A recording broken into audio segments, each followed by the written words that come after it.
Não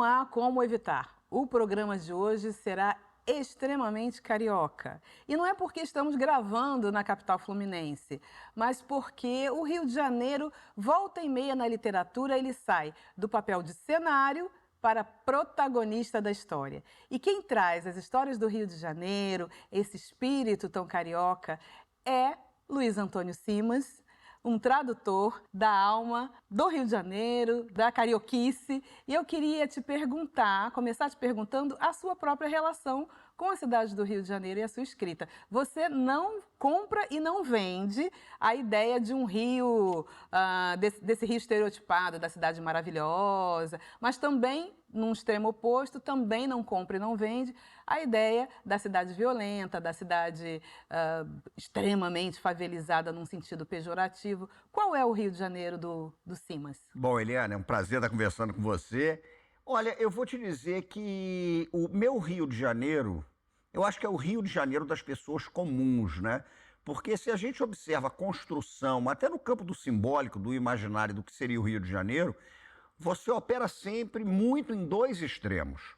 Ou é aquela cidade maravilhosa, aquele cartão postal, né? Aquela cidade da Zona Sul, das praias, como se todo carioca frequentasse praia, comesse biscoito na praia, tomasse mate, usasse sandália de dedo, aquela coisa toda. Então essa cidade, esse certo mito do carioca maneiro, né? Do carioca afável e tal, eu acho muito complicado. Ao mesmo tempo, existe o outro extremo, que é considerar o Rio de Janeiro uma sucursal do inferno na Terra, né? É inviável você ter uma vida no Rio de Janeiro, porque o Rio de Janeiro é uma sucursal do inferno. Agora, o meu Rio de Janeiro é um Rio de Janeiro que nem é essa maravilha para turista e nem é, ao mesmo tempo, uma cidade inviável, em que você, se sair na rua, corre o risco de morrer. O meu Rio de Janeiro é aquele que é cotidianamente vivenciado pelas pessoas comuns.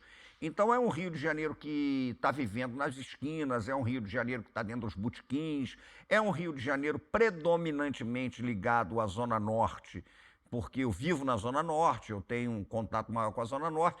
Então, fugindo disso, né? Nem o Rio espetacular das grandes paisagens e nem aquele Rio inviável, né?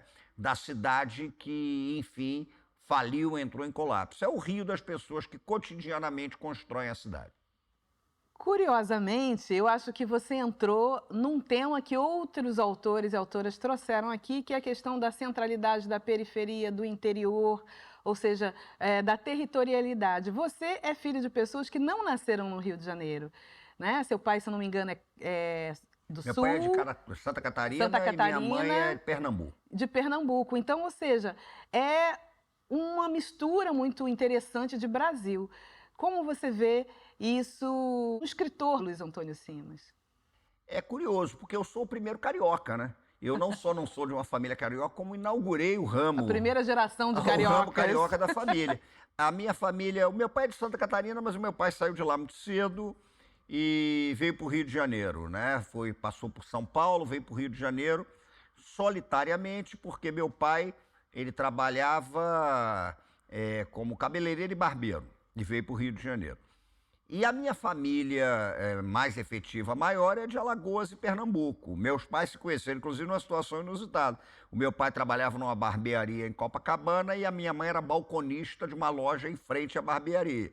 E aí começaram a flertar e, no fim das contas, né, nasci eu desse flerte.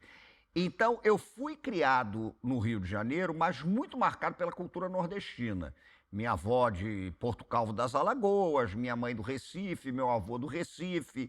Então, era uma casa muito nordestina que foi se acariocando, de certa forma, mas sem perder essa característica nordestina muito forte. Então, é um Rio de Janeiro que, de certa maneira, ele é muito encruzilhado por experiências diversas de Brasil. né? Então, o que me marca é isso. Eu cresci num Rio de Janeiro que não é exatamente aquele Rio do sotaque do carioca maneiro, não é exatamente do Rio da praia, é aquele Rio em que uma vez perguntaram pro Cartola, né? Cartola, e a praia? Aí o Cartola, não, não vou. Não vou, eu sou carioca. Quer dizer, eu sou carioca. E a gente fica pensando, você imagina o Cartola na praia? Realmente é difícil Exato, imaginar. Então, o meu Rio de Janeiro é esse, digamos, muito encruzilhado por experiências as mais diversas que pararam aqui, né? Isso é muito bacana, muito interessante. E também sempre atribuem ao Rio de Janeiro a questão do samba, da música, é a Pedra do Sal, é a Tia Ciata do samba. E carnaval é algo essencial na tua vida, você é uma Sim. pessoa do carnaval, mas não é a pessoa estereotipada do carnaval e a figura clássica do sambista. Como é isso também, Eu né? sempre falo uma coisa que é muito sincera. Eu gosto muito de samba, eu amo samba, eu escrevi sobre samba, mas eu não me defino como sambista. Sim. Porque eu acho que ser sambista é um outro babado. Porque o samba, para mim, se você me pede para definir o que é o samba, eu acho que o samba é um sistema de organização da vida, né? Que é muito sério. Então, dentro do samba, você tem elementos que são musicais e coreográficos, evidente, a dança, a música, mas você tem maneiras de experimentar o mundo, né? Que são ligadas à espiritualidade, aos afetos, às maneiras como você celebra a vida, como você lamenta a morte, louva seus ancestrais. O samba do Rio de Janeiro, ele é uma cultura afrodiaspórica. Então, eu costumo dizer o seguinte, olha, eu gosto do samba, eu escuto samba, eu faço samba, escrevo sobre o samba, mas existe uma dimensão que é ligada à transcendência do samba que eu não tenho. Então eu prefiro dizer que eu não sou sambista nesse sentido, né? E o carnaval foi muito presente na minha família, porque a turma que veio do Recife já trazia a expectativa do carnaval. E a turma do Rio de Janeiro, chegando no Rio de Janeiro, se ligou muito a carnaval. Então, meu tio se envolveu com bloco carnavalesco, Canário das Laranjeiras, Leão de Nova Iguaçu, e aí acabou tendo ala em escola de samba. Então, eu vivenciei muito. Só para você ter uma ideia, na minha vida inteira eu só passei um carnaval fora do Rio de Janeiro, por conta de Mas questão olha, familiar. Por conta de uma separação de pais, aí os pais separam, tem aquela coisa, agora vai passar o carnaval com o pai, aquele negócio todo. E o meu pai nos levou para passar o carnaval num sítio na Serra da Mantiqueira, que foi uma experiência horrível. Falo com ele o que até eu estou hoje. fazendo O aqui, que né? eu estou fazendo aqui? Então, de certa forma, eu gosto muito de um Rio de Janeiro festeiro, né? E o carnaval sempre esteve presente na minha vida por causa da minha família desde a infância. O samba também. E você compõe muito, né? Você Sim, escreve muitas crônicas, aliás, vamos falar também sobre isso, né? vamos. Que a crônica é o teu. Você até passeou em outros gêneros, mas a crônica é algo muito forte para você. Eu acho, né, é uma crônica que é meio. É uma crônica que começou meio misturada a um ensaio histórico e tal, porque a crônica é um gênero muito carioca, né? Aquela coisa do Machado de Assis dizer que a crônica surge quando duas vizinhas começam a conversar, uma diz que está calor, se a outra responder, começou a crônica. Então, a crônica como essa experiência que tenta falar um pouquinho do cotidiano, daquilo que é quase corriqueiro, trivial, ou então personagens mesmo do cotidiano. A crônica é um gênero que, para mim, ela passa longe do espetacular, né? E eu tenho muita dificuldade, eu nunca tentei, por exemplo, a ficção. Talvez por conta da minha formação em história. Eu fico um pouco, digamos, preso para usar a ficção e não tenho a menor intenção de escrever ficção. Então eu gosto muito de transitar entre a crônica e a memória urbana. Tem alguns livros que são mais de trabalho histórico mais pesado, um livro sobre o Maracanã, um livro sobre a Umbanda, que aí é outro papo, é um papo mais ligado mesmo ao exercício da função do historiador. Mas a minha literatura mais carioca, ela é uma literatura que circula entre a crônica e a memória urbana da cidade, né? E a música entra nisso, porque antes de escrever eu tocava cavaquinho, né? Tenho mais de 40 músicas gravadas aí por uma turma boa e tal. Maria Rita, Fabiana Cosa, Marcelo D2, Criolo, um pessoal que gravou música minha. Mas eu acho que as coisas acabam se encontrando, né, nessa encruzilhada carioca dessas experiências da rua. Agora, sem dúvida nenhuma, se você pergunta se eu tiver que me definir do ponto de vista da literatura, eu moro naquela encruzilhada em que a crônica e a memória se encontram. Sim, você trouxe o Machado de Assis e a gente tem um Rio de Janeiro do século XIX que tinha aquela figura do flaner, daquela pessoa que passeava e tal, e que via. E, por outro lado, a gente tem o malandro, que é o cara das ruas. Quem é você entre esses personagens? Ó, definitivamente eu não sou malandro, né? E eu não vou nem entrar naquele mérito que o Bezerra da Silva dizia. O cara, quando vira para mim e diz que é malandro, eu já fico desconfiado. Eu definitivamente não sou malandro. Eu acho que eu sou mais um sujeito que está na rua. Porque eu conheci. Aí tem uma questão particular, né? Eu sou um sujeito muito. Eu escrevo muito pelas minhas experiências particulares. E o que acontece na minha vida é que eu não tive uma fixidez no Rio de Janeiro. O que eu quero dizer com a ausência dessa fixidez? Os meus pais se separaram, então eu fui criado pelos meus avós. E a casa da minha família, dos meus avós, era em Nova Iguaçu, na Baixada Fluminense, no Jardim Nova Era. A minha avó era mãe de santo, tinha um terreiro lá e tal, cresci ali. Ao mesmo tempo, a minha avó tinha uma pensão na rua Pinheiro Machado, número 65, em Laranjeiras. Não era pensão de dormir, era pensão de fornecer comida para uma firma de engenharia, para funcionário do Palácio Guanabara. Então eu ficava em Laranjeiras, uma relação fortíssima com Laranjeiras, Nova Iguaçu. E meus pais separados, minha mãe morou em Vila Valqueire, então eu acabava indo para Vila Valqueire. Morou no Irajá, acabava indo para Irajá. Ou seja, você era um viajante. Meu pai foi morar no Jardim Clarice, em Jacarepaguá. Mora ainda hoje em Jacarepaguá, ali pertinho do Rio das Pedras, mora ali naquela região da Buzema e tal, mora há mais de 30 anos ali, viu a comunidade do Rio das Pedras surgir. Então, de certa maneira, o meu Rio de Janeiro é o Rio de Janeiro do passeador, né? Isso é bacana porque eu acho que fala com a tua função de historiador, você se define como alguém que estuda as ruas, que estuda o povo, né? Eu já vi, assim, posts de internet muito engraçados seus, falando, gente, eu sou historiador, não me pergunte sobre o Irã, não me pergunte sobre Israel, não me pergunte Eu sou um sujeito que escrevo sobre o Rio de Janeiro, sobre a experiência das ruas do Rio de Janeiro, uma experiência que é muito urbana, né? Eu sou um sujeito urbano, então não tem como eu fingir que eu sou um sujeito que reflete, encontra a natureza. Eu sou um sujeito que nasci no absoluto caos que a gente sabe que é a urbanidade no Rio de Janeiro. E que no trabalho como historiador, desde a faculdade, quando eu me apaixonei pelos estudos a respeito da revolta da vacina, da cidade, não sei o quê, eu estudo basicamente o Rio e essas experiências cotidianas do Rio de Janeiro. Historiador das miudezas cariocas, a gente já volta para continuar esse papo com o historiador das miudezas cariocas e você fica com Dando a Letra. O livro que eu vou indicar hoje é o Reticências, da Solaine Thioro, uma autora brasileira da Baixada Santista que escreveu essa comédia romântica que começa de um jeito muito curioso e termina de forma surpreendente. O livro conta a história de dois personagens que se conhecem pela internet e suas interações vão resultar ali num encontro muito interessante. Esse aqui é um livro curtinho, com uma pegada muito jovem e com uma linguagem super atual, que vai trabalhar de uma forma muito inteligente relações de trabalho e relacionamentos virtuais. Esta aqui é uma história muito reconfortante, gostosa de ler, que vai tocar também em alguns temas sensíveis, mas que ao mesmo tempo vai te abraçar e te deixar feliz pela leitura.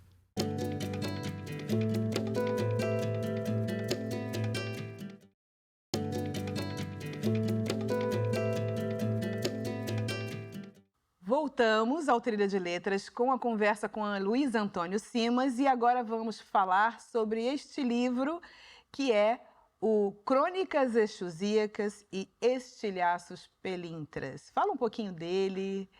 Esse Crônicas Exusíacas, eu acho até um livro bem humorado. Ele se fundamenta no seguinte: quem são esses personagens cotidianos das ruas do Rio de Janeiro, né? Como é que você vai construindo estratégias de sobrevivência numa cidade em que o perrengue é grande, é pesado, né? O que é isso? Quem são?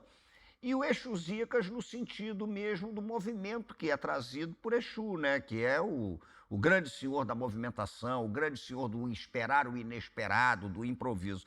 E o Estilhaços Pelintras é que no meio das crônicas eu coloco o seu Zé Pilintra aparecendo para lançar as suas pílulas cariocas e tal, em cima de uma experiência que eu tive em terreiro mesmo, por conta da entidade, Zé Pilintra, aquela coisa toda. Então o livro fala de personagens, ele fala, por exemplo, de personagens como Jaiminho Alça de Caixão, que era um sujeito conhecido no Rio de Janeiro inteiro porque ele era o frequentador oficial de enterros na cidade. Tinha enterro, Jaiminho, né, estava aparecendo, compungido ao lado do defunto. Ele era o sujeito que entrava em tudo quanto era programa ao vivo de televisão, não se sabe como ele descobria aparecer ele compungido. Foi a mais de 1.300 enterros. Gente. E a cidade o apelidou de Jaiminho Alça de Caixão, né? Você imagina apelidar o cara de Alça de Caixão. Tem um personagem, um pai de santo, Djalma de Lalu, que trabalhava com um herê, Pinguelim de Exu, que sempre dava para ele um palpite para jogar no mamilhar do jogo do bicho, né? Tem um personagem que marcou muito a minha infância, me assombrou, que era um médium de Cavalcante, subúrbio do Rio de Janeiro, Lorival de Freitas, que incorporava o espírito do Nero, o imperador romano. Sim. E fazia operações, né? E aí eu descobri, conversando com as pessoas e pesquisando em jornal, que ele chegou a tomar uísque com o Tom Jobim. E não era o médium, era o Nero. Então você imagina o Tom Jobim tomando uísque com o espírito do Nero e tal. E aí o Nero dizendo que as encarnações de quem viveu no Império Romano, eles foram para o subúrbio do Rio de Janeiro. E aí perguntaram numa ocasião, mas Madureira é o pessoal de Constantinopla. Quer dizer, são personagens do cotidiano da cidade que operam numa margem que nem é a margem da cidade maravilhosa, nem é aquela margem da cidade demonizada por ser uma sucursal do inferno que a gente estava falando, né? Como é que você vai tecendo cotidianamente modos de vida? Sim, e essa tessitura cotidiana dos modos de vida, né? Eu fico observando que de um tempo para cá, e eu acho um pouco é muito corajoso você trazer Exu no título do livro, porque a gente viu todo um processo de demonização dessas entidades, das religiões, um processo de intolerância muito grande. E resgatar isso na literatura é algo muito interessante. Então, eu queria que você falasse um pouco da tua religiosidade, a tua conexão com essa religiosidade e esse momento, digamos, tão pouco comum para a história do Rio de Janeiro. Eu acho que é uma coisa muito curiosa, porque, como eu te disse, é uma experiência familiar. A minha avó, branca, como eu, quando ela era muito nova, 16, 17 anos, ela acabou se iniciando no Xangô pernambucano. Ela raspou o santo dela, era de uma família que não era do candomblé, mas era espírita, o espírita kardecista, que via com preconceito, mas não demonizava a ponto de dizer que aquilo era inviável. E a minha avó, através do convívio com amigas e tal, se iniciou com uma mãe de santo de Pernambuco, mãe Zefa dos Olhos de Louça, veio para o Rio de Janeiro e plantou o axé, que é como a gente chama, né, da casa dela, de Xangô pernambucano, na Rua Castor, no Jardim Nova Era, em Nova Iguaçu.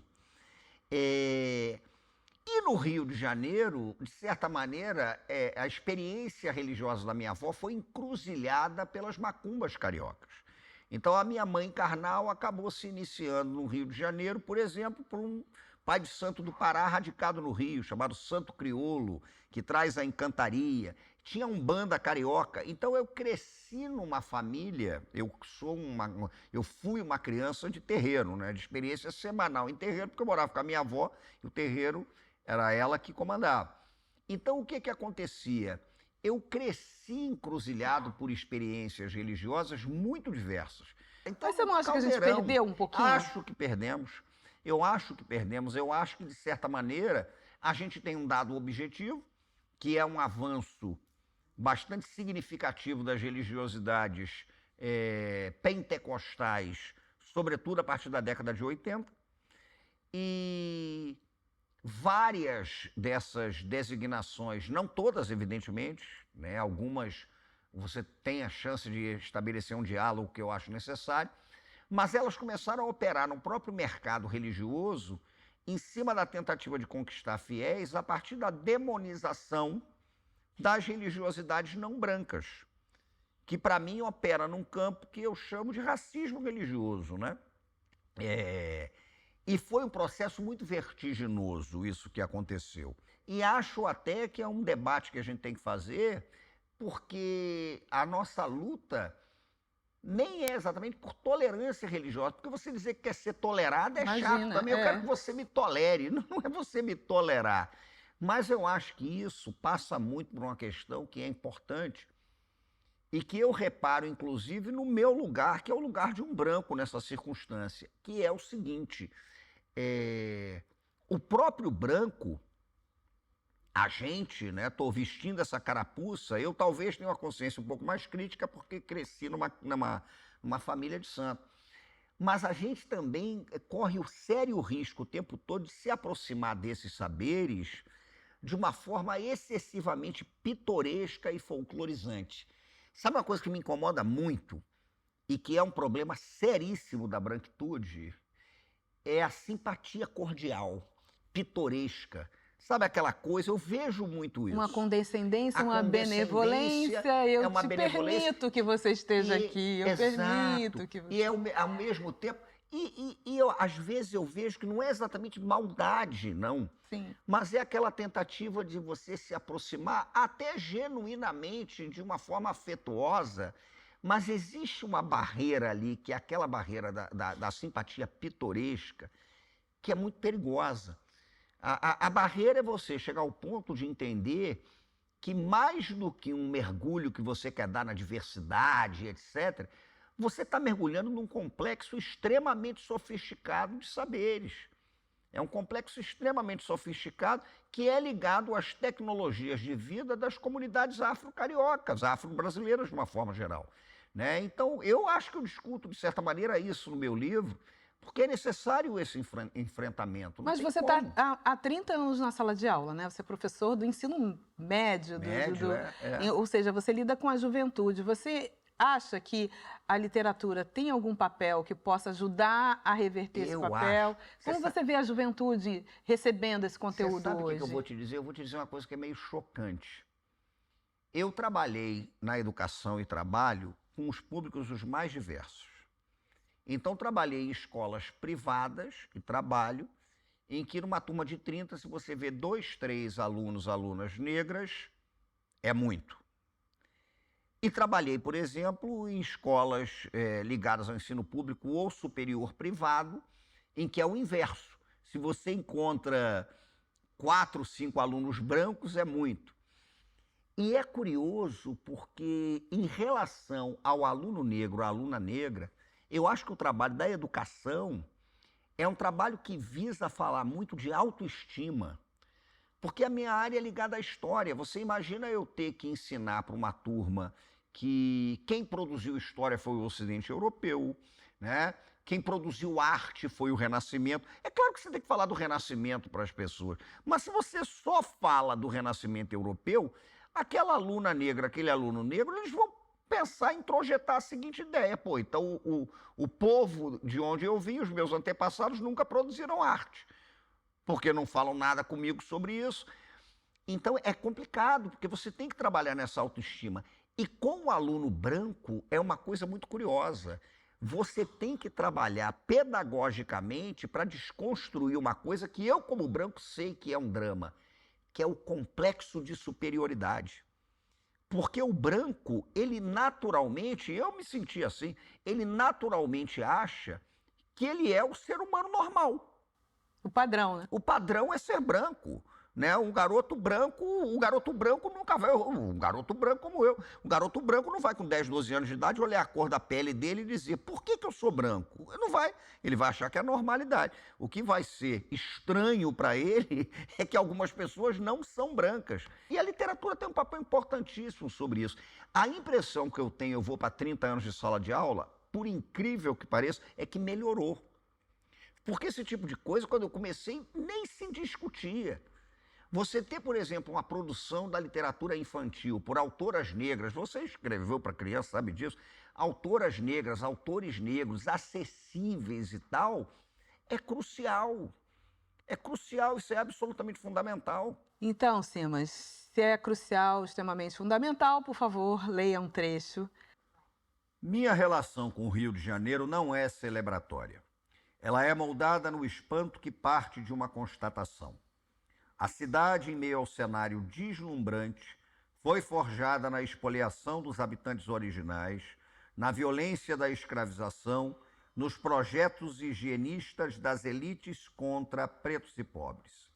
Ao mesmo tempo, nas frestas dos projetos de aniquilação e morte, foram reconstruídos modos de vida e redes de sociabilidades, deglutidas e regurgitadas referências diversas, reencantados os territórios interreiros, às margens, contra as instâncias do poder ou negociando com elas. Tem uma coisinha que eu digo nesse livro, e que numa certa ocasião viraram para seu Zé Pilintra e perguntaram para ele por que ele, que veio do catimbó e só trabalhava descalço, começou a baixar no Rio de Janeiro usando sapato. E Zé Pilintra vira-se e diz: eu coloquei o sapato porque eu quero continuar descalço. Muito obrigada por você ter vindo ao Trilha de Letras. Ficaria, obviamente, com você muito mais, mas você voltará. Pessoal, o Trilha chega ao fim. Muito obrigada pela audiência. Boa semana. Leiam bastante e não esqueçam, Trilha, o caminho da literatura passa aqui, na TV Brasil.